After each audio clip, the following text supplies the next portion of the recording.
त्या चवीला कंटाळलेल्या खवय्यांसाठी उत्कृष्ट चवीची दररोज मेजवानी आपल्या सर्वांच्या आवडत्या सिंधुदुर्ग किनारा हॉटेलमध्ये।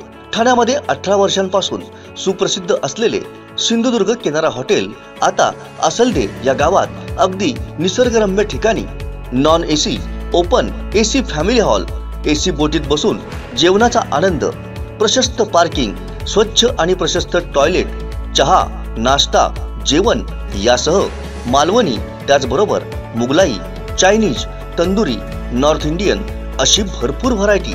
आजच भेट द्या आणि अनुभव घ्या एका अनोख्या निसर्गरम्य मेजवानीचा। हॉटेल सिंधुदुर्ग किनारा, मुंबई गोवा हायवे, असलदे पेट्रोल पंपाजवळ, असलदे। संपर्क 8624 85 94 49 आणि 8624 90 94 49। हॉटेल सिंधुदुर्ग किनारा। कणकवली पटवर्धन चौकात उद्धव ठाकरे गटाच्या वतीने वाढत्या महागाई विरोधात हटके आंदोलन करण्यात आलं। आमदार वैभव नाईक यांच्या नेतृत्वाखाली हे आंदोलन छेडण्यात आलं। चुलीवर भाकरी भाजून मोदी सरकारचा निषेध करण्यात आला। यावेळी देण्यात आलेल्या घोषणांनी सगळ्यांचंच लक्ष वेधून घेतलं होतं।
या शिवसेनेच्या महिलांवर त्यांचं मनापासून या ठिकाणी अभिनंदन करतो।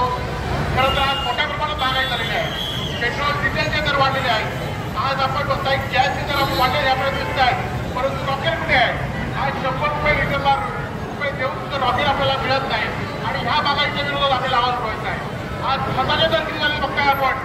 खताचे दर 200-300 रुपये आज 1400 रुपये दर खताचे झालेले आहेत आणि या सगळ्यांच्या विरोधात आपल्याला संतोष केला पाहिजे।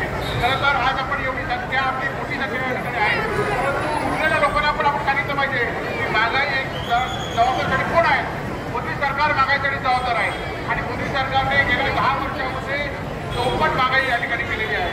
आज अदानीच्या नावाने आपले LIC मध्ये असलेले पैसे, आपले वित्तीय संस्थांमध्ये असलेले पैसे हे अदानीला दिलेले आहेत आणि सगळे उद्योग अदानीकडे देऊन या देशामध्ये महागाई मोठ्या प्रमाणात आणि बनवण्यामध्ये भर दिलेली आहे आणि त्यामुळे या सगळ्यांचा विरोध आपल्याला आज रस्त्यावर येऊन करायचा आहे। आता ह्या पुढच्या काळामध्ये खरं तर आपण बघितलं असाल की लोकांचं लक्ष कुठेतरी दुसरीकडे वळवायचा, राहुल गांधीला अटक करायची, आज महाराष्ट्र उद्धव साहेबांचं सरकार बनायचं, नवजीवाचे विषय घ्यायचे, परंतु आपला पक्ष आहे, स्वाधीन पक्ष आहे, आपल्याला सांगितलं आहे, बाळासाहेबांनी सांगितलं आहे की आपलं हिंदुत्व हे लोकांच्या हितासाठी पाहिजे आणि म्हणून आपण रस्त्यावर बघत आहे आणि या पुढच्या काळामध्ये सुद्धा आपण तीव्र आंदोलन त्या ठिकाणी करूया। आपलं सर्वांचं अभिनंदन करतो आणि सांगतो जय हिंद जय महाराष्ट्र। देशाची सगळी अर्थव्यवस्था ही आपली ट्रेन आहे आणि ती भूपृष्ठ वाहतूक म्हणजे आपली वेगवेगळे एसटी असेल, बस असतील, आपल्या रिक्षा असतील, यांच्यावर चालते. या इंधनांमधून म्हणजे डिझेल आणि पेट्रोलच्या विक्रीमधून सरकारला दरवर्षी लाखो करोड रुपये मिळत असतात. त्याच्यातून सरकारने विकास करायचा असतो. 50 रुपयाचं डिझेल 90 रुपयावर गेलेलं आहे. 60 रुपयाचं पेट्रोल 100 रुपयावर गेलेलं आहे. 300 रुपयाचा गॅस 1200 रुपयावर गेलेला आहे. जे लोक सरकार विरोधात बोलत आहेत, सरकारच्या महागाईच्या धोरणाविरुद्ध बोलत आहेत, हे निकामी झालेलं सरकार, हे सरकार लोकांची व्यवस्था पूर्ण करू शकत नाही. त्याला बदलण्याच्या गोष्टी करतात, त्यांना सरकार छळत आहे. तुम्हाला सगळ्यांना जवाहरलाल नेहरू माहीत असते. राहुल गांधी त्यांचे नातू आहेत. तुम्हाला सगळ्यांना इंदिरा गांधी माहीत असतील. राहुल गांधी त्यांचे नातू आहेत, जवाहरलाल नेहरूंचे बंधू आहेत. इंदिरा गांधींना अतिरेक्यांनी गोळ्या घालून मारलं देशाचं काम करतात म्हणून. त्यांचे वडील राजीव गांधी हे सुद्धा पंतप्रधान होते, त्यांनाही अतिरेक्यांनी मारलं.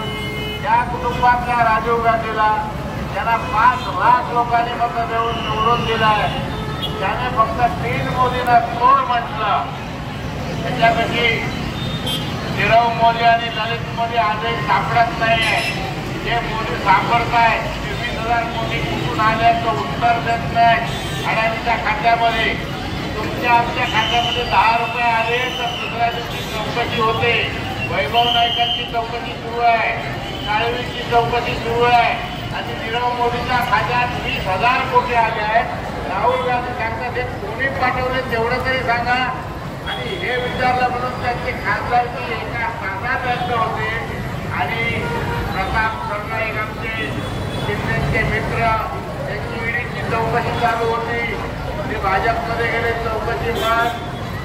दुसरे आमचे अर्जुन खोतकर यांची चौकशी चालू होते, ते भाजपमध्ये गेले, चौकशी बंद. गिरीश चोबळ्याने सांगितलं होतं नारायण राणेंनी 300 कोटी रुपये मोठ्या कंपन्यावरून काळ्याचे सफेद केले आहेत. नारायण भाजपमध्ये गेले, नारायणांची चौकशी बंद. दुसरे आमचे अर्जुन खोतकर जे रडत होते दिल्लीला बसून, माझी चौकशी करू नका, चौकशी करू नका, भाजपमध्ये गेले, चौकशी बंद. जास्त लोकांची जेवढी यादी आहे या भारतात, आमचे माधव शिंदेचे चिरंजीव त्यांची चौकशी चालू होते.